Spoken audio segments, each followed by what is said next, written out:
La sécurité est une préoccupation de tous les instants. Mais cela n'a pas empêché le meurtre brutal de 5 de ses résidents en mars dernier. Yohanan Goldin fait partie d'une équipe de civils qui protège la localité. Il nous montre l'endroit par lequel les tueurs sont passés. Ils sont entrés par là.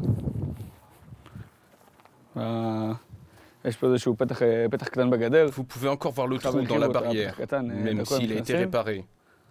Ils sont d'abord rentrés dans cette maison.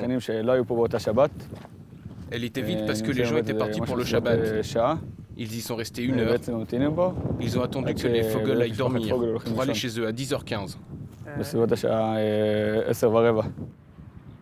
Quelques instants plus tard, c'est le rabbin Cohen qui découvre le bain de sang.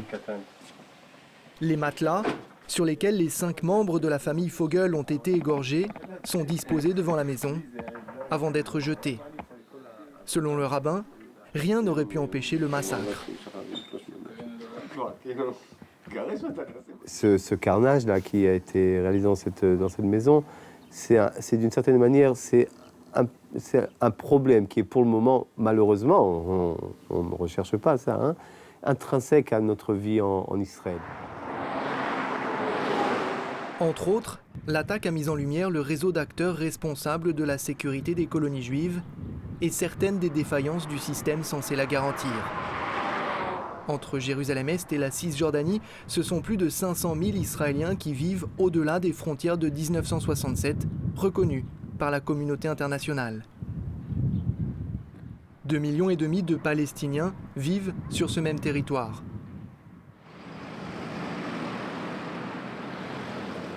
Dans le nord de la Cisjordanie, à Itamar, la sécurité est la priorité dès l'entrée de la colonie.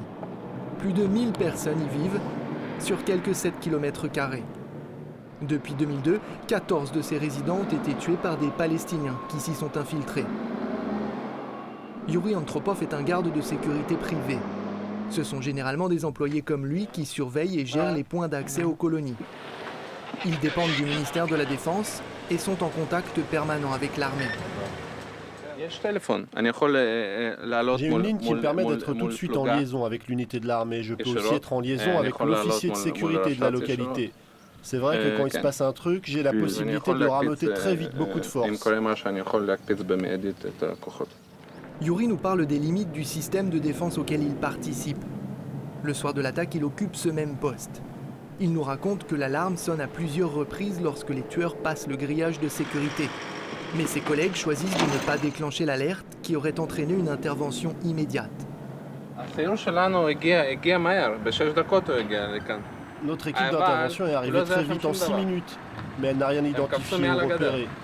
Ils ont sauté par-dessus la barrière, personne ne s'est douté que des terroristes étaient présents. Ils sont passés, ils se sont cachés, personne ne s'y attendait.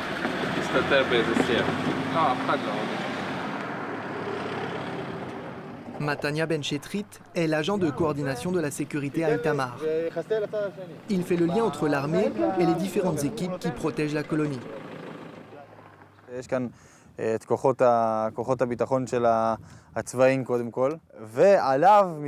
forces de sécurité, c'est d'abord l'armée. À cela s'ajoute la sécurité civile. Je suis à sa tête.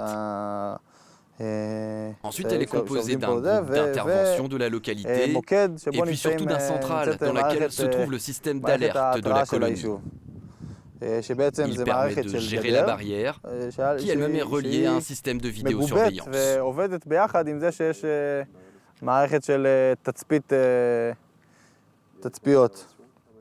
Quelques minutes plus tard, en pleine interview, Matania est interrompue par un appel. Si c'est sérieux, qu'il appelle les démineurs. Qu'est-ce que tu en penses? Ok, j'arrive. Il doit partir tout de suite pour se rendre de l'autre côté de la colonie. L'un des membres de son équipe lui indique qu'un colis suspect vient d'être découvert. Le temps d'arriver, et la police est déjà sur place, ainsi que Yohanan, qui fait partie des équipes de sécurité civile, dont Matania est responsable. Vous devriez aller voir derrière la colline. Fausse alerte. Matania poursuit sa route. Il veut faire construire une nouvelle barrière tout autour d'Itamar. Il aimerait également que l'armée adopte une politique plus agressive dans sa façon de défendre les colons. Pour lui, la colonie fait partie d'une sorte de ligne de front qui sépare les Israéliens des villages palestiniens avoisinants. Il considère que les colonies sont le premier rempart défensif d'Israël.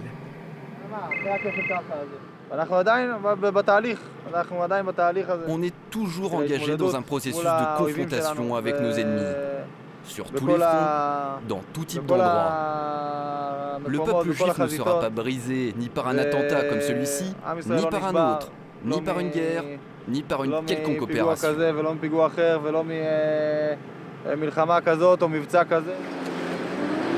L'armée israélienne est l'un des principaux acteurs de la protection des colonies.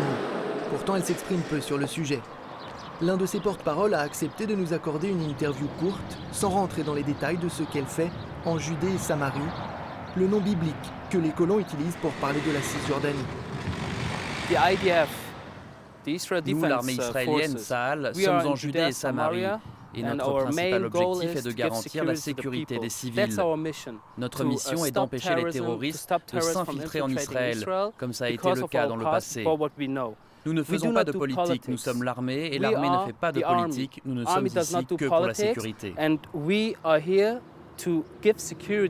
À Itamar, l'armée israélienne a une présence permanente. Ce baraquement est l'une de ses nombreuses bases en Cisjordanie. Un soldat nous invite à l'intérieur sans nous demander d'éteindre notre caméra. Selon le jeune officier, il y a 9 hommes ici 24 heures sur 24, 7 jours sur 7, mais il nous dit qu'il ne se fait pas d'illusions sur la vulnérabilité de la colonie.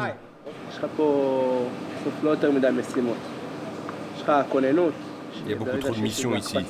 On est en état d'alerte permanent au cas où il se passe quelque chose. On a 5 mecs prêts à intervenir dans un véhicule à n'importe quel endroit où on nous signale une menace. Et ici, de cette position, on peut surveiller tout le secteur. C'est complexe ici.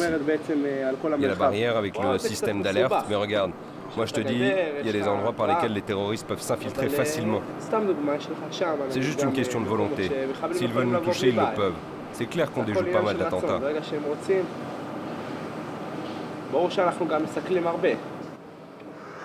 Le soldat nous confirme que ces hommes sont censés être en contact permanent avec les différentes équipes de sécurité dans la colonie. Mais parfois, rien ne se passe comme prévu. Les défaillances comme celle qui a mené à la dernière infiltration ne sont pas la faute de l'armée. Ils n'ont pas du tout prévenu l'armée pendant l'infiltration. Il y a eu une alerte, mais on ne nous a rien dit. On était là, on continuait à dormir, et on ne savait rien. Et à la fin, c'est la fille qui est rentrée dans sa maison qui a trouvé toute sa famille égorgée.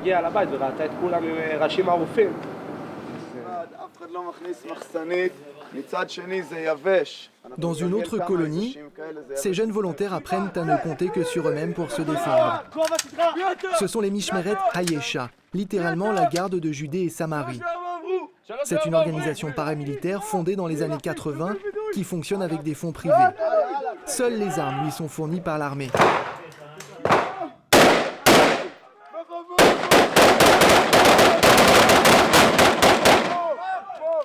Des centaines de groupes de colons ont ainsi développé leurs compétences en matière de combat. Plutôt que de courir pour aller se cacher ou de s'enfuir, parce qu'il y a une situation dangereuse, leur boulot consiste à faire exactement le contraire de cela. On veut qu'ils attrapent rapidement leurs armes, leur équipement, et qu'ils se rendent tout de suite là où ils entendent des coups de feu. Écoutez les mecs, on va vous apprendre à mener une attaque par groupe de 4. On va commencer par des balles à blanc et ensuite on le fait à balles réelles. L'exercice est extrêmement dangereux car certains de ces jeunes n'ont aucune expérience des armes à feu.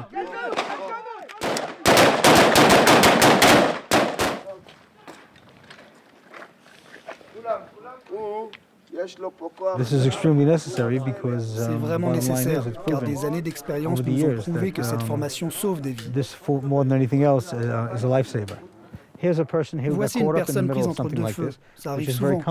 Vous voyez la photo de cette femme avec ses mains levées? C'est une femme qui déboule dans un couloir. Vous pouvez imaginer la situation. Moi, j'ai déjà vu ça en vrai. Il y a une fusillade et tout d'un coup, tout le monde est en état de panique.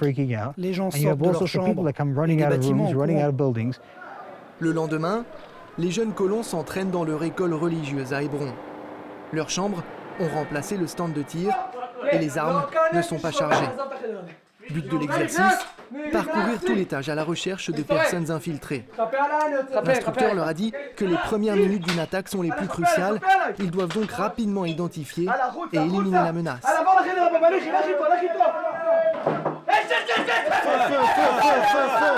Il est mort! Il est mort, il est tombé! Si la porte est ouverte, ne fais surtout pas ça, parce que tu peux avoir une arme braquée sur toi à l'opposé de la pièce. Donc je suis au découvert. Regarde, je me mets comme ça et toi tu viens m'épauler. Et là, à ce moment, tu peux rentrer pour vérifier et ressortir après. Autre corps dédié à la protection des frontières, les Magav, unité de la police israélienne. Ces patrouilles surveillent jour et nuit cette route qui sépare les villages palestiniens des colonies. Le véhicule a été conçu sur mesure.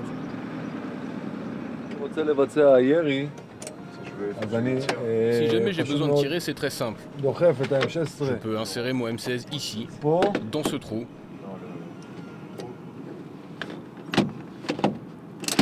Et je peux faire feu dans toutes les directions. Selon ces officiers, les enjeux de cette mission sont nationaux. Ce grillage protège tout Israël, car celui qui traverse cette barrière-là a accès à Jérusalem. Il peut rentrer dans Jérusalem et dans les colonies. Il n'y a aucune raison pour qui que ce soit de passer cette barrière. De notre point de vue, celui qui passe ce grillage est un terroriste en route pour aller commettre un attentat. En confiant à la police des frontières la protection des colonies, le message qu'envoie l'État hébreu est clair. Le territoire d'Israël s'étend au-delà des frontières de 1967.